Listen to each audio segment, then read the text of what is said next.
Ramaphosa dials Trump hours before tariff tsunami hits South Africa's exports. Will it help? Cash for favours, South Africa's rampant corruption exposed. And thunder, hail and a cold snap slam South Africa. Hello, I'm Jane Dutton. EWN, in touch, in tune and independent. Hello from a very wet and cold Gauteng. There's a level 3 warning for severe thunderstorms here in Mpumalanga and Limpopo too. 2 car crashes have occurred on the N1 between Mokopane and Polokwane due to slippery roads caused by a hailstorm there. These same extreme conditions are heading to the Western Cape. A cold front is expected on Saturday the 9th of August, bringing gale force winds and waves of up to 6 meters high between Cape Columbine and Plettenberg Bay. Ryland says communities along the coast, including Cape Town, George, Mossel Bay and Overstrand, are urged to take precautions. Small boats and kayaks should stay out of the water, and beachgoers must be alert to large, unpredictable waves. Stay safe, stay informed, and for full details, visit the South African Weather Service's website or your local municipality's page.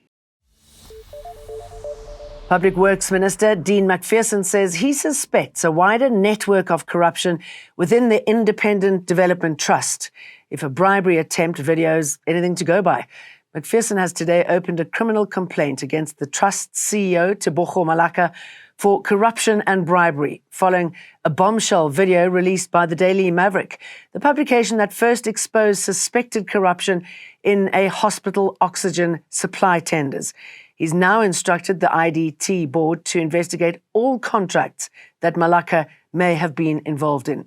Last week, a forensic investigation recommended her suspension in connection with the irregular award of the 800 million rand oxygen tenders. Besides being offered a cash bribe to kill upcoming stories linked to the IDT, Daily Maverick journalist Peter Louis Myburgh was also offered the option of nominating a preferred contractor for new tenders. Minister Dean Macpherson says this indicates that the rot at the IDT is extensive. He's now ordered the board to investigate all contracts awarded during the tenure of suspended CEO Tebogo Malaka. To trace the flow of funds linked to these contracts, to identify any additional instances of corruption or abuse, and then to take immediate action against anyone who has been found to be complicit. Macpherson says while he's been falsely accused of co-opting journalists to report negatively about the IDT, the Daily Maverick video points to the opposite. It's my considered opinion that this attempt to buy cooperation is not an isolated incident. Macpherson says he's asked the police to investigate a possible broader web of bribery and corruption linked to Malaka and spokesperson Pasha Magolane. Lindsay Dentlinger, Eyewitness News, Cape Town Police Station. President Cyril Ramaphosa has made a call to his US counterpart, Donald Trump, to reaffirm and accelerate stable trade relations between the two countries. The presidency has revealed this as the country continues to fight off Trump's controversial 30% tariffs set to kick in hours from now. The presidency says efforts are underway to come up with a new trade framework with the US. Diplomacy is not a sprint or an event, it's a process. One will have to appreciate a number of complex layers that we have to kind of work through. You have a tariff sort of process that the US has unilaterally engaged in, and it affects a number of countries, even those countries considered to be US allies. As harsh as these levies are for South Africa, spare thought for India. They're staring down a 50% tariff. A crime scene expert in the Lusikisiki massacre trial has told the Mthatha High Court in the Eastern Cape that 30 bullet cartridges were collected from the deadly scene. The investigating officer is part of 4 forensic officers who were deployed to Ngobozana village in September last year when the incident occurred. 18 people were shot and killed while gathered for a family tombstone unveiling. To date, 6 men have been charged for the brutal murders.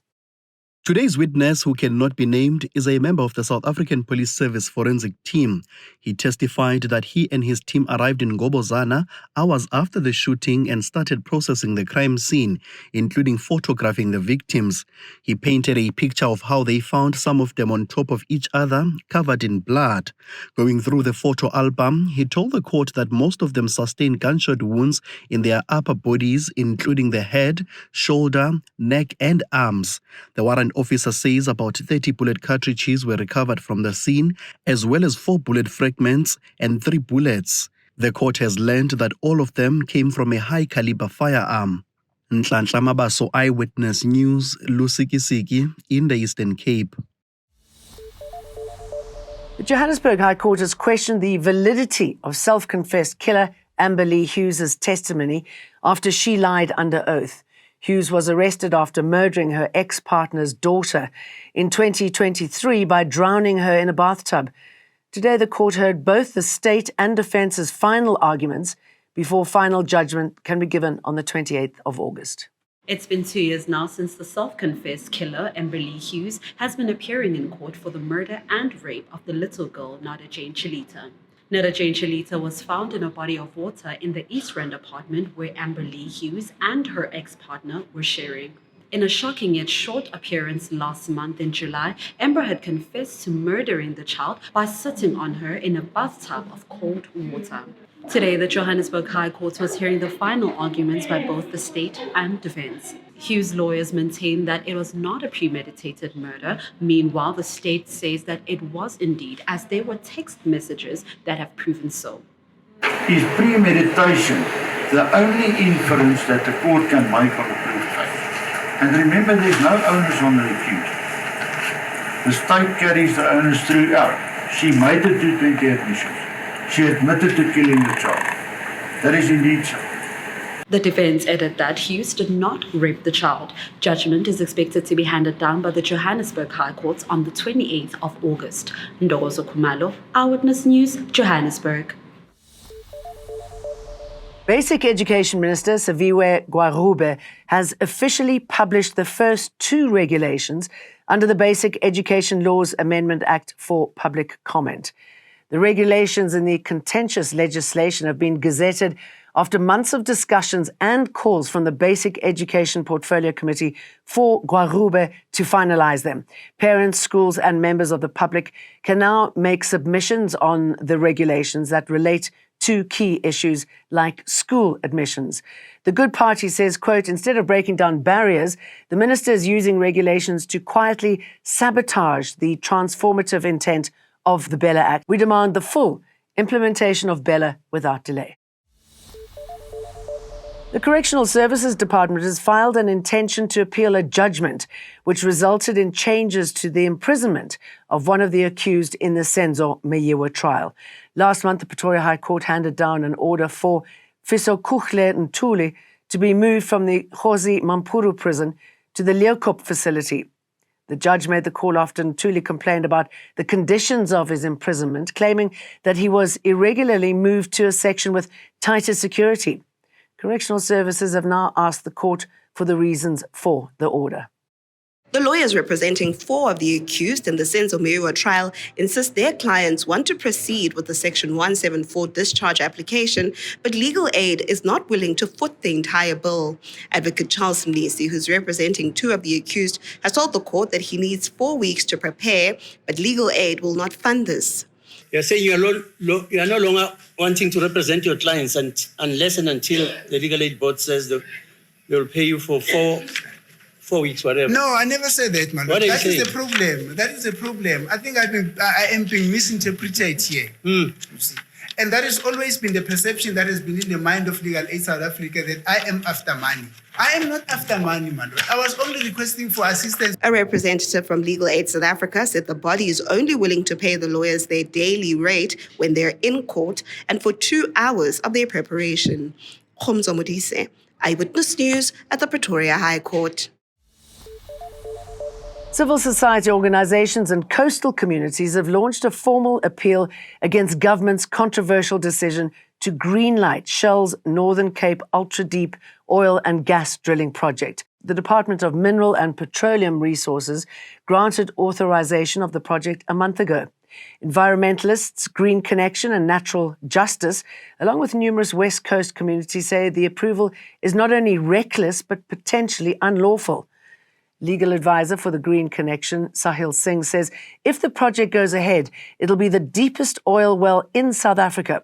But Shell's own environmental report appears to be riddled with serious flaws. The oil spill modeling is seriously optimistic. It relies on emergency equipment that may not work at those depths. It ignores worst-case scenarios, and it underplays the risks to small-scale fishers and our marine life.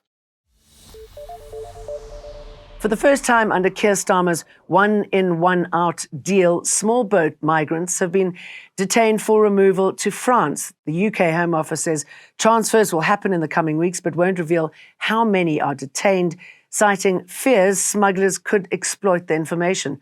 Only a portion of arrivals will be sent back, with the UK accepting an equal number of asylum seekers from France in return. And back in South Africa, more than 20 vulture chicks have recently hatched at a game reserve in the Eastern Cape, a massive success for Vulpro's relocated captive breeding program. Several species of vultures have been listed as critically endangered on the IUCN Red List, with factors such as poisoning, power line collisions and habitat loss contributing to the decline in the population. Last year, Vulpro conducted a relocation program which moved more than 100 birds from their facility in Hartbeespoort to the Shamwari Private Game Reserve. And that's it from us. Stay warm and we'll see you again tomorrow. EWN, in touch, in tune, and independent.